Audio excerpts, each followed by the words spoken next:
Donc, bonjour, nous sommes aujourd'hui avec Elsa Dacosta, PGE 99 et directrice d'Ashoka France, et Isabelle Huot, PGE 90 et directrice d'EM Lyon Business School. Au cœur des institutions, il y a un ADN marqué autour de l'entrepreneuriat et surtout de l'entrepreneuriat à impact. Pourquoi avoir souhaité signer ce partenariat aujourd'hui ? La question de l'entrepreneuriat, elle est au cœur de l'ADN de EM Lyon depuis sa création, parce que c'est une école qui a été créée par des entrepreneurs, parce qu'on a été la première école aussi à avoir un incubateur à EM Lyon dont on a fêté les 40 ans, parce qu'on vient de lancer un institut autour de l'entrepreneuriat à impact, et que c'est bien au cœur de notre plan stratégique Résonance. Résonance qui a une signification particulière, hein, comme on dit souvent, puisque c'est un concept qu'on a emprunté à Hartmut Rosa pour essayer de mettre en avant la résonance avec le monde, avec la société. Et donc, entrepreneuriat impact, c'est bien au cœur du plan stratégique. Et donc, il était naturel pour nous, surtout avec une ancienne alumni de l'école, surtout une alumni très engagée, de signer ce partenariat qui fait beaucoup de sens et qui porte ces deux axes stratégiques de manière particulièrement emblématique.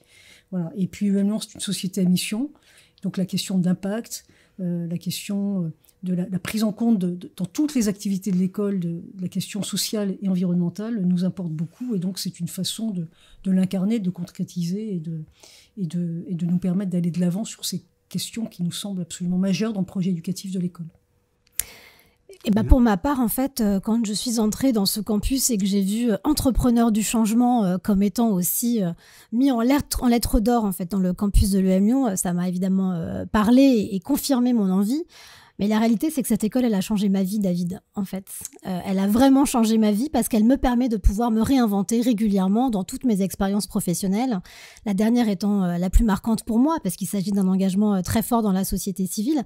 Mais c'est aussi parce que je suis héritière de ce que j'ai appris ici que je peux me permettre et m'autoriser et m'émanciper aussi de certains carcans. Donc, pour moi, ça me paraissait assez logique de faire ce retour aux sources et que, avec le poste que j'occupe aujourd'hui, donc de diriger cette formidable ONG Ashoka en France, qui est le pionnier de l'entrepreneuriat social et de l'innovation sociale dans le monde, de venir en fait être un peu dans une volonté de give back, hein, comme on dit, et de faire profiter à l'école qui m'a tout appris, ce que j'apprenais évidemment tous les jours aujourd'hui. Et puis d'un point de vue professionnel, la réalité c'est que cette ONG, elle est aussi là pour diffuser largement la culture de l'engagement à tous les âges de la vie.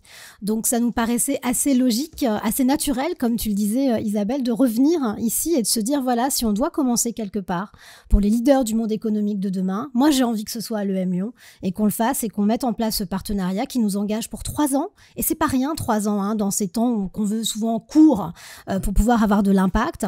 Et c'est pas exclu que ce soit renouvelable, en fait. Parce que quand on veut contribuer à mettre en place une génération actrice de changement avec tous ces jeunes hommes et jeunes femmes que j'ai pu croiser aujourd'hui, parce qu'on est en pleine période, en plus des admissions futures, ça m'a donné très envie aussi de m'engager sur le long terme, encore plus long terme au sein de l'EM Lyon.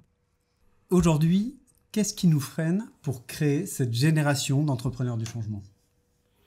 Alors moi, j'observe quand même une génération qui, on dit souvent, est en quête de sens, même si c'est pas monolithique, et que, voilà, il y a de l'hétérogénéité dans la jeunesse, mais il y a quand même ce mouvement, une prise de conscience de l'enjeu environnemental particulièrement, des questions sociales aussi. Donc il y a aussi beaucoup de facteurs porteurs d'espoir, et puis il y a des freins. La business school est souvent associée au monde du business, de la réussite matérielle, du statut social. Et c'est vrai que le monde, même si tu n'aimes pas tellement le terme de l'économie sociale et solidaire, n'est pas forcément le plus attractif au départ pour débuter sa carrière. Donc ça, c'est un frein cognitif, c'est un frein social sur lequel on a nous aussi à travailler avec sans doute la présentation aussi de rôle modèle, de gens qui ont réussi dans leur vie, et pas seulement dans la vie, grâce à l'entrepreneuriat social, et qui ont eu un vrai impact sur la société. Donc certes, on comprend que des jeunes veuillent avoir une certaine réussite matérielle, surtout à la sortie de l'école, où la question du remboursement, parfois des frais de scolarité, pèse. Mais on instille aussi certaines valeurs, une certaine idée de l'économie, qui peut-être, sans doute, d'ailleurs, porteront leurs fruits à long terme, peut-être dans un 2e emploi, peut-être dans un 3e emploi, peut-être au milieu d'un cycle de carrière. Mais en tout cas, il y a sans doute à lever un certain nombre de freins sociaux, culturels aussi, sur ce qu'est une business school et cognitif. Mais il y a beaucoup... Enfin, cette génération est aussi porteuse d'espoir pour transformer l'économie. Pour répondre à votre question, si je devais être un peu provoque, je vais pas m'empêcher de l'être, pardonnez-moi David, je pense qu'on a le frein majeur, c'est 100 ans de capitalisme un peu outrancier. Non pas que ce modèle soit par essence complètement dysfonctionnel, mais la financiarisation de l'économie a provoqué un certain nombre d'inégalités qu'il faut absolument résorber. Et pour le coup, c'est là où une école comme l'EM Lyon peut être extrêmement avant-gardiste, aussi parce qu'elle décide de le jouer sur le terrain de l'entrepreneuriat, c'est-à-dire de réinventer aussi des modèles économiques. Et d'ailleurs, ça va être le sens de notre partenariat qui, dans un premier temps, est évidemment sur la manière de pouvoir expliquer ce que c'est que l'entrepreneuriat social à tout un tas d'étudiants, mais potentiellement les accompagner aussi dans leurs projets entrepreneuriaux avec l'incubateur de l'EM Lyon. Et pourquoi pas, ça c'est mon rêve un peu secret, mais voilà, je vais le divulguer aussi ici, c'est de réfléchir ensemble avec les enseignants-chercheurs à quel doit être le modèle du financement de l'intérêt général au XXIe siècle. Parce que le sujet, pour moi, c'est celui-là. Je pense que toutes les parties prenantes de l'économie, quelles qu'elles soient, parce que tout le monde n'a pas vocation à être entrepreneur, doivent, d'une manière ou d'une autre, contribuer à une certaine portion, comme dirait Pierre Rabhi, le colibri. Eh bien, je pense que ça doit être également la même chose à cet endroit-là. Et évidemment, comme le disait aussi Isabelle, la barrière, elle est culturelle, elle est vraiment sur les représentations que renvoie le monde de l'économie sociale et solidaire. Évidemment, c'est le parent pauvre des salaires, ça on est bien d'accord, et je peux vous le dire, puisque je gagne la même chose que ce que je gagnais il y a 15 ans. Donc parce que j'ai fait aussi un choix de vie qui serait un choix de cœur, c'est pas pour autant que je vis mal. Néanmoins, c'est sûr que j'aurais pu prétendre à d'autres salaires. Mais c'est pas tant en fait le sujet de venir en deuxième ou troisième embauche, c'est de se dire comment on rehausse ces salaires-là dès le départ, parce que justement ils ont une contribution souvent qui est masquée. Ce qu'on appelle, vous savez, en fait les coûts évités dans la société quand on travaille justement à réinsérer un public dans l'emploi, par exemple, on se rend pas compte que c'est non pas une fracture sociale qui elle-même est existante, mais c'est une facture sociale aussi qui est opérante. Et quand on décide d'être entrepreneur social, on travaille ces sujets-là. Donc c'est du gain produit pour la société et c'est pour ça qu'ils doivent être rémunérés à leur juste valeur. D'accord, très bien. Alors, vous êtes toutes les deux alumni EM Lyon. D'où vous vient cet engagement pour l'innovation sociale et environnementale? Bon, alors moi, je pourrais vous parler, je pourrais vous faire le couplet avec le fado, voilà les origines portugaises, mon père qui a quitté la dictature salazariste, voilà une mère qui a été pionnière des soins palliatifs en France. Je pourrais raconter ça parce que c'est la réalité aussi. Moi, j'étais baignée dans cet univers-là. Mais en réalité, quand je cherche bien, parce qu'on me pose souvent la question, est-ce que j'ai eu mon épiphanie? En réalité, j'en ai pas tellement eu. Ce que je sais, et sans faire vraiment de démagogie, c'est que je crois que le collectif, je l'ai appris ici. L'engagement pour les autres, je l'ai appris ici. Alors vous allez rire, David et Isabelle aussi, parce que tu le sais. Moi, j'étais vice-présidente du bureau des élèves et mine de rien, c'était la seule expérience associative que j'avais avant de prendre la direction d'Ashoka France. Donc vous voyez un peu la grille de comparaison que j'avais. Néanmoins, j'ai appris à travailler en collectif, j'ai appris à jouer avec des parties prenantes, typiquement l'administration de l'école. J'ai appris aussi à prendre soin des élèves qui venaient, justement à accueillir des admissibles, à créer des soirées avec d'autres universités, je pense aussi c'est une nuit quand on était avec la Cato de Lyon et d'autres écoles, INSA, etc. Donc tout ça, ça a forgé un espèce de terrain qui fait que j'ai eu envie d'être au service de l'intérêt général et des autres aussi. Moi, je ne sais pas, peut-être que ça me revient, mais ça, jeune, je me suis pas mal impliquée dans des associations, dans des ONG aussi. À l'école, je participais à la première association humanitaire de l'école qui s'appelle Solidaritaire aujourd'hui, mais qui était Odyssée à l'époque, qui organisait des missions humanitaires un peu partout dans le monde. Donc oui, j'ai un sens de l'engagement. Ensuite, j'ai rejoint l'université pour l'éducation, l'enseignement supérieur au service de la jeunesse. Je crois que toute ma vie professionnelle a été consacrée à l'éducation, que je considère comme un bien commun, vraiment, au service de l'émancipation des jeunes.